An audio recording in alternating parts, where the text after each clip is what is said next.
Oke guys, kita ada proyek besar nih. Kita disuruh buat video yang keren. Gimana kira-kira semua pada setuju untuk kalau kita misalnya kerja Gue sama? setuju sih. Setuju.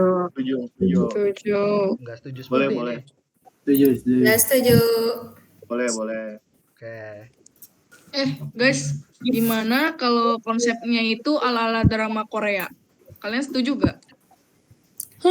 Masa video kepemimpinan pakai cinta-cintaan sih? Gimana kalau kita bikin ala-ala sinematik? Kali video kepemimpinan dibikin ala-ala sinema. Mending coba bikin animasi aja. Ada ide lain gak guys selain sinematik sama animasi?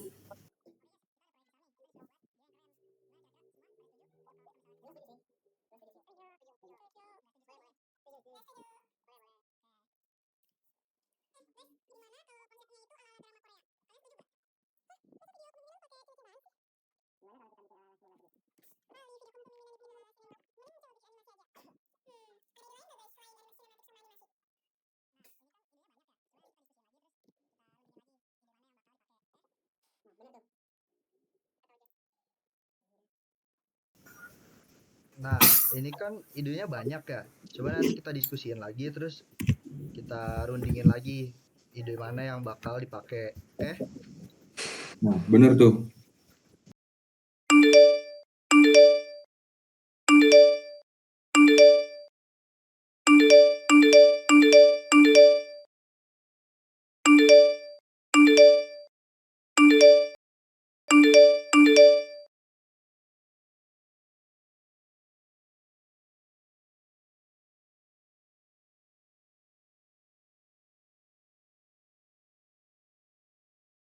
Stop, gue tahu semua orang punya kesibukan.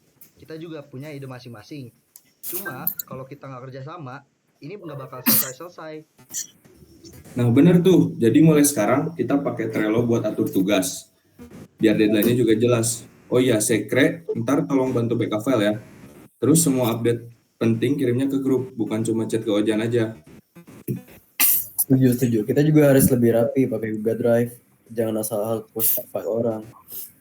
Nah ya udah, jadi kan yang lain udah ada tugas tuh. Gua sama Tencent bagian handle editing aja, biar nggak bentrok dengan yang lain.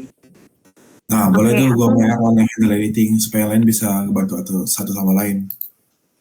Oke, aku notal NC di Indonesian biar tugasnya semuanya nggak bingung. Yaudah, kalau gitu gue yang ngurus UI UX-nya bareng Clara. Iya, nanti gue yang ngurusin UI-nya, terus nanti yang UX-nya diurusin sama Salwa. Dari sini gue belajar bahwa jadi pemimpin itu bukan sekedar membagi tugas ke anggota tim, tapi juga harus bisa mengatur komunikasi dengan baik. Soalnya kalau komunikasi nggak jelas, bisa aja ada miskom, kerjaan jadi nggak efisien, dan malah bikin tim kehilangan arah. Pemimpin yang baik harus bisa memastikan semua anggota paham perannya masing-masing, terbuka untuk diskusi, dan bisa menyatukan berbagai pendapat agar tetap selaras dengan tujuan bersama. Jadi, selain memberi arahan, pemimpin juga harus menjadi pendengar yang baik dan mampu menjaga kekompakan tim. Ternyata komunikasi itu memang segalanya ya. Tanpa komunikasi yang jelas dan efektif, sekecil apapun tugas yang dikerjakan bisa jadi berantakan. Dalam tim, komunikasi bukan cuma soal menyampaikan pesan, tapi juga tentang mendengarkan, memahami, dan memastikan semua orang ada di frekuensi yang sama. Kalau komunikasi buruk, bisa muncul miskomunikasi, salah paham, bahkan konflik yang sebenarnya bisa dihindari. Jika kita terus-menerus berdebat tanpa menemukan solusi yang jelas, seolah-olah setiap diskusi yang kita lakuin hanya berujung pada adu argumen tanpa hasil. Alih-alih saling mendengarkan dan mencari jalan tengah, malah kita justru lebih fokus mempertahankan pendapat masing-masing tanpa benar-benar memahami sudut pandangnya. Padahal, jika kita bisa lebih terbuka dan mau berdiskusi dengan kepala dingin, mungkin komunikasi kita bisa lebih efektif dan pastinya menghasilkan keputusan yang terbaik. Nah, jadi kesimpulan dari cerita tadi adalah bahwa seorang pemimpin tidak hanya bertugas membagi tugas, tetapi juga harus mampu mengatur komunikasi dengan baik, menyatukan berbagai pendapat, dan memastikan semua anggota tim memahami peran mereka. Ketika komunikasi tidak jelas, bisa terjadi miskomunikasi yang menghambat kerja tim. Seorang pemimpin harus tegas dalam mengambil keputusan, mampu mendengarkan, dan mencari solusi bersama, bukan sekedar mempertahankan pendapatnya sendiri. Dengan komunikasi yang efektif, kerja tim menjadi lebih terstruktur, efisien, dan harmonis. Pada akhirnya, kepemimpinan yang baik bukan soal memberi arahan, tetapi juga membangun kerjasama yang solid untuk mencapai tujuan bersama. Jadi, menurut saya, leadership adalah kemampuan seseorang untuk memimpin, memotivasi, dan mempengaruhi orang lain untuk mencapai tujuan bersama. Ini melibatkan kualitas-kualitas seperti visi yang jelas, kemampuan komunikasi yang kuat, ketegasan, empati, dan kemampuan untuk membuat keputusan yang bijaksana. Tipe-tipe kepemimpinan bervariasi, dan setiap pemimpin mungkin memiliki gaya yang berbeda.